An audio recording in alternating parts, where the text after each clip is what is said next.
Tuesday morning, everyone. Schuyler Callihan here on Between the Ears on Mountaineers Now on SI Fan Nation channel. I've got a little something to get off my chest in terms of the Boston Celtics fans and their emotions towards Joe Mazzulla. I don't know what it is, man. Like, the guy is in his first year as an NBA head coach. He's only been in the NBA for a very short period of time.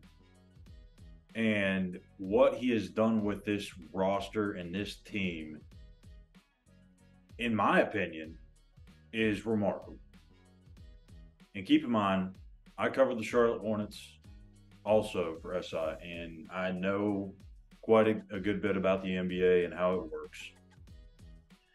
And this is why I can feel something really ridiculous coming for Joe Mazzulla. NBA head coaches just don't last. They don't. It is a very cutthroat business, and expectations need to be met immediately, and there's no time. There's no time for you to build, and especially when you take over a roster or you have a roster like Joe does in Boston. Right now, the Celtics sit 3-0, down 3-0 in the Eastern Conference Finals against the Miami Heat, the 8 seed, who is without a doubt the story of the entire NBA playoffs. And I don't know why we're all surprised by this. I mean, Jimmy Butler is one of the most clutch players in the NBA right now, and I know that sounds weird to say, but he is. When this time of year comes around, he flips it into another year. We saw it a couple of years ago down in the bubble. We saw it on multiple other occasions. He is just, this is his stage. But more importantly, when you have Eric Spoelstra, has to be probably the next best coach behind Greg Popovich in the NBA. I don't know that there's a better one. I've tried to think, at least in terms of active coaches. I don't think you could really make an argument. Doc Rivers could maybe be in that conversation, but it's got to be Eric Spoelstra. So it's not too much of a surprise to me, and I think probably for a lot of people around the NBA, that the Miami Heat are doing what they're doing. But maybe more so of a surprise that the Boston Celtics are just getting owned in this series, particularly in Game 3 when they lost, 128 to 102. A couple of times during the game, they were down 30. So this is not a good look for Boston, for Joe. And I can just tell you, again, from having some experience with the NBA, knowing how it works. I mean, we've seen head coaches that have won NBA titles within the last handful of years get fired. Mike Budenholzer is the prime example with Milwaukee. You know, Doc Rivers with Philadelphia. I know they didn't win one, but I mean, they're right there on the verge of being an NBA Finals team every single year, and he's fired. I mean, it's unreal. I don't understand why the NBA is like this, and I don't know that it's ever going to change. But again, this is why I feel like the pressure from the fan base, the pressure from guys like Magic Johnson, who has publicly criticized Joe before on more than one occasion. You go back to, I think it was Game 1, where the note not calling a timeout thing kind of supposedly lost them. Actually, that was the Eastern Conference semis, but still, there's been times where Mazzulla probably could have used the timeout and he didn't, and it's kind of upset the fan base. And there's a lot of these people out there saying that Joe can't coach, which is just flat out stupid. I'm just going to be honest with you. Absolutely stupid. Joe Mazzulla can freaking coach, man. And I don't know why we're sitting here putting all this pressure on this young coach. He is so young. I mean, he's younger than a lot of guys in the NBA. And he's the freaking head coach already. And it's not like this guy had years of head coaching experience or even coaching experience for that matter. He had been a head coach at Fairmont State, went to the G League for a little bit, then became an assistant in Boston. Like, I mean, what did you expect this season to turn into? That's my honest question. Like, seriously, what did they expect this season to turn into? Ime Udoka does his thing off the court. They part ways with Ime, and they try to figure out who the best option is to take over the season and get them to the finish line with their head above water and a chance to do something in the NBA playoffs. And from my perspective, he checked all the boxes and then some.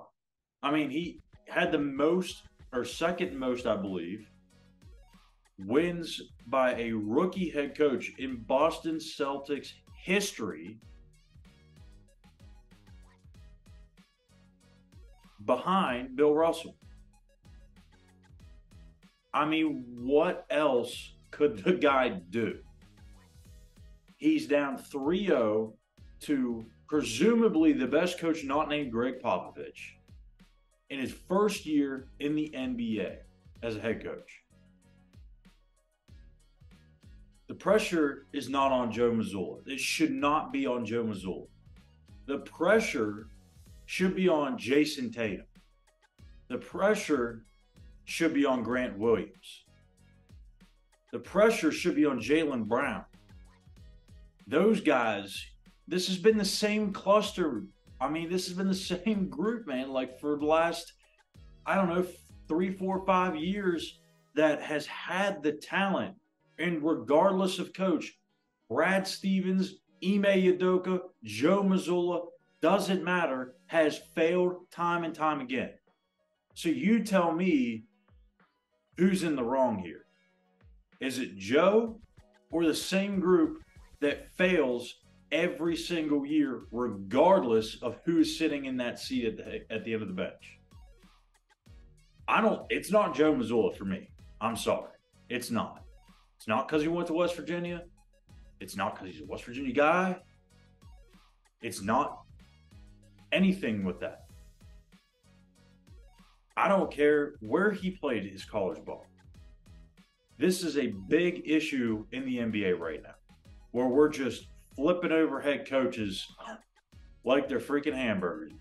Like, you've got to be able to keep something and hold on to it and build, or else you can't ever get to where you want to be unless you just build these star teams. And let's face it, it's not as easy as you would think. So, Boston, I'm telling you, I'm warning you right now. I'm warning you. Firing Joe Mazzulla is the worst decision that can be made this offseason. You don't want to do it. I'm just telling you. Be smart. If you get swept in Eastern Conference Finals, hey, it is what it is. You know that Joe can get you there. He can get you to the doorstep. Now you need to focus on the roster and not have guys like Grant Williams acting a fool in certain parts of the game where you can't act a fool. Like let's be real. So focus on the roster. Give Joe another chance. And I promise you, if he doesn't deliver that NBA title, he will at least be more competitive in this section of the playoffs than this year. And you'll understand why keeping Joe Mazzulla is a very good decision. He's a bright, bright, bright coach. A lot of people around the NBA respect him, think very highly of him. There's a reason why Brad Stevens gave him this job. He could have gave it to anybody on that coaching staff. Joe Mazzulla didn't have the experience of some of those other guys on that staff, but he's got the brains. He's got the brains, and he understands players. He can relate to the players, and this BS of that he just lost the locker room is ridiculous. Didn't lose the locker room. When you're down 2-0 in a series, you're down 3-0 in a series against the number 8 seed Eastern Conference Finals, yeah, people are going to be pissed off. Like, that's the way it is. It's going to happen naturally. If this is during the middle of the season, they're in a 3-game slide, he's not losing the locker room. This is a part of the year where tensions rise, and when you don't meet expectations, there's going to be a little bit of anger that comes out.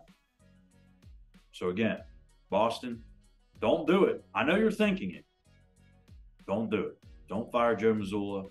I promise you, it'll be the worst decision you can make this offseason. That's it for today's show. I'm Schuyler Callihan. Be sure to check us out on Mountaineers Now on Twitter at that very handle. And you can also hit that subscribe button, if you could, please, on YouTube, Mountaineers Now as well. We'll be here Monday through Friday every single week, even throughout the offseason. And tomorrow we'll be back with our weekly baseball update, previewing West Virginia and Texas Tech in the first round of the Big 12 Conference Tournament. Till then, take care.